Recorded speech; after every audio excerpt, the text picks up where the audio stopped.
Samajwadi party ये कहना चाहती है कि चूंकि शिवपाल यादव मोहम्मद आजम खां को गृह मंत्री बता रहे हैं, जो चुनाव लड़ने की जिसकी अपनी जो है गुणवत्ता भी समाप्त है, और जो अब चुनाव ही नहीं लड़ सकते आजम खान, उनको आप गृह मंत्री भी बना रहे हैं। प्रेम शुक्ला जैसा व्यक्ति आजम खान के ऊपर बकरी चौक का आरोप लगाता है। तो शांत बैठो। योगी आदित्यनाथ तू तड़ाक की भाषा का प्रयोग मत करो, ये भी ध्यान रखना। किसी भी नेता के खिलाफ कोई अपशब्द बोलेगा तो भाजपा ये समझ ले कि समाजवादी पार्टी जब चढ़ेगी तो फिर इनको बचने का मौका नहीं मिलेगा। 4 बकरियां, 3 भैंसे और गाय बछड़ा चोरी करवाने का काम आजम खान पर आरोप लगा था। मतलब बाकायदा चार्जेस फ्रेम है। बकरी चोरी के मामले में चार्जेस फ्रेम है, भैंस चोरी के मामले में चार्जेस फ्रेम है। 6 महीने की सरकार है, जहां आप बच सकते हो बचो, क्योंकि हमारे आने के बाद कोई बचेगा नहीं। टोटी चोर अब बताएगा। मैं आपके हिसाब से बात नहीं करता। दोस्तों, जैसा कि आपने देखा, आज का वीडियो प्रेम शुक्ला और टोटी चोर पार्टी के प्रवक्ता को लेकर होने वाला है, जिसमें प्रेम शुक्ला ने टोटी चोरों को जमकर कूट कर रख दिया। यहां तक कि आजम खान को बकरी चोर, अंडा चोर, मुर्गी चोर तक बता दिया। वीडियो बेहद ही शानदार होने वाला है। आप लोगों से अनुरोध है कि अंत तक जरूर देखें, और यदि आप इस चैनल पर पहली बार है तो चैनल को सब्सक्राइब करें, ताकि ऐसी वीडियो आपको हमेशा देखने को मिलती रहे। वीडियो थोड़ा भी पसंद आए तो लाइक करना बिल्कुल भी ना भूलें, और आप हमारे चैनल पर कहाँ से जुड़े हैं हमें कमेंट बॉक्स में जरूर बताएं। तो देर ना करते हुए वीडियो की शुरुआत करते हैं। तो हेलो दोस्तों, मैं अभय नागवंशी, रिएक्टिफाई इंडिया में आपका स्वागत है।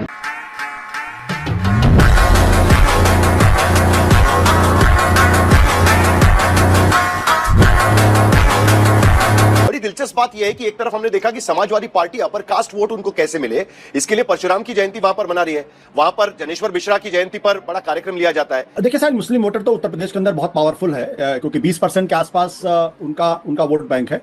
और लेकिन ये भी समझना चाहिए कि अगर एक तरफ मुस्लिम तबका 20% है, तो अपर कास्ट भी तकरीबन 21 से 22% है। और ये अपर कास्ट जो है, ये बीजेपी का बहुत सॉलिड वोट है। तकरीबन 80 से 82% वोट जो है ये अपर कास्ट या भारतीय जनता पार्टी को देता है, और लगभग उतना ही मुस्लिम तबका जो है वो समाजवादी पार्टी या कांग्रेस पार्टी के गठबंधन को वोट देता था। तो रोम रोम भाइयों, जो भारतीय जनता पार्टी की उत्तर प्रदेश के अंदर सबसे बड़ी ताकत या उपलब्धि ये थी कि उन्होंने दलितों के अंदर और पिछड़ों के अंदर काफी हद तक सेंध लगाने के में वो कामयाबी हासिल की। लगता है, देखिए दोनों राजनीतिक पार्टियां, तो मैं उनको तो कोई सलाह नहीं दे सकता हूं, लेकिन इतना मैं जरूर कह सकता हूं कि जो 2 वोटर ब्लॉक हैं अपर कास्ट का, वो बीजेपी को छोड़कर नहीं आएगा।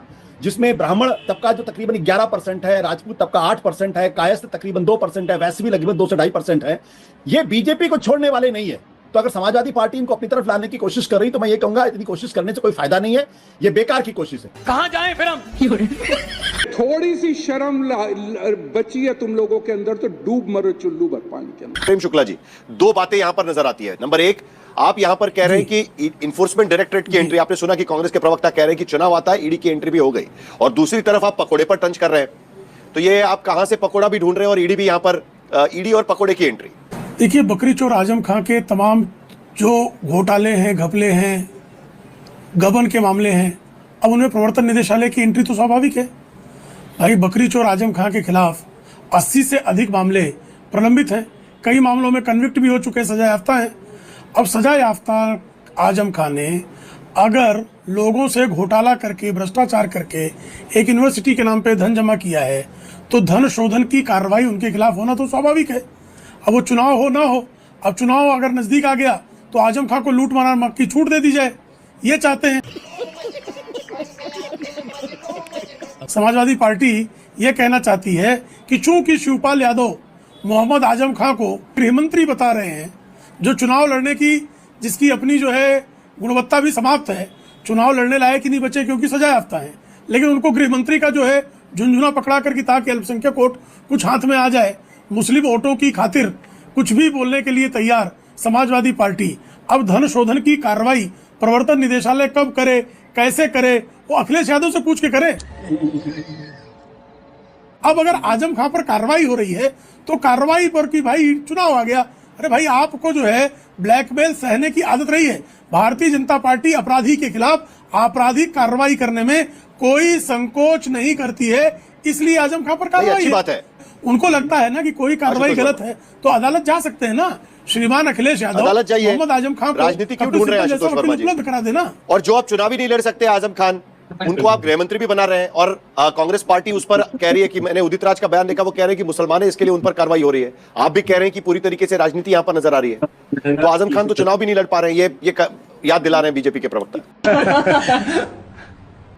साहिल जी, पहले तो मैं आज तक पे और आपके ऊपर एक आपत्ति करता हूं कि प्रेम शुक्ला जैसा व्यक्ति आजम खान के ऊपर बकरी चोप का आरोप लगाता है और आप उसको टोकते भी नहीं है। एक मिनट सुन लो मेरी बात। बकरी चोरी का आरोप है उन पर। तुम अब चुप रहो, बीच में मत बोलो, ठीक है? सुना रहा हूं। योगी, हाँ तो शांत बैठो। योगी आदित्यनाथ तू तरह की भाषा का प्रयोग मत करो, ये भी ध्यान रखना। इनको चुप कराइए, इनको चुप कराइए। योगी आदित्यनाथ के ऊपर डकैती और हत्या का आरोप है, तो मैं क्या डकैत बोलूं उनको? और यही भाषा प्रेम शुक्ला को अलग करती है।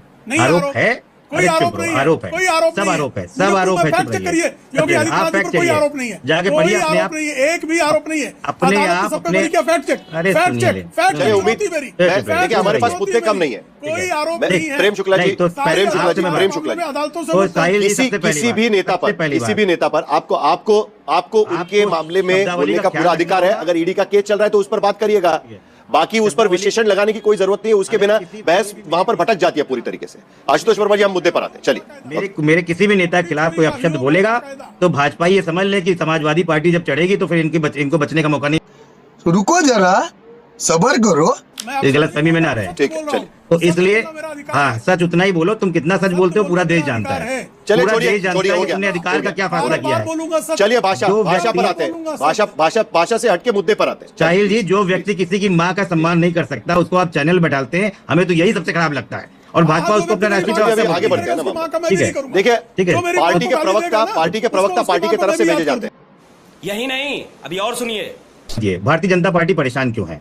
भारतीय जनता पार्टी के महामानव जो बड़ी बड़ी बातें कर रहे हैं, अरे भाई इनको चुप तो कराइए। अरे आप बोलिए ना, आप छोड़िए ना, उनके ऊपर आप बोलते रहेंगे, वो उस पर बोलते रहेंगे, आप मुद्दे पर आइए। भारतीय जनता पार्टी ये जानती है कि जब तक उन्होंने 14 और 19 का इलेक्शन लगा, पूर्ण बहुमत की सरकार आई, और जब से ये कांग्रेस और समाजवादी पार्टी लोकसभा के इलेक्शन में एक डेडली कॉम्बिनेशन लेके आए हैं, तो भारतीय जनता पार्टी 240 पे आके सिमट गई है।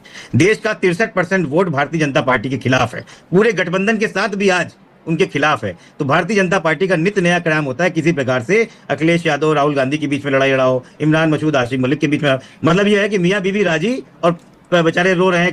गाली दे रहा है कोई, क्या बोल रहे हैं? अरे भाई शांत बैठो, आपसे क्या मतलब है? आपसे क्या मतलब?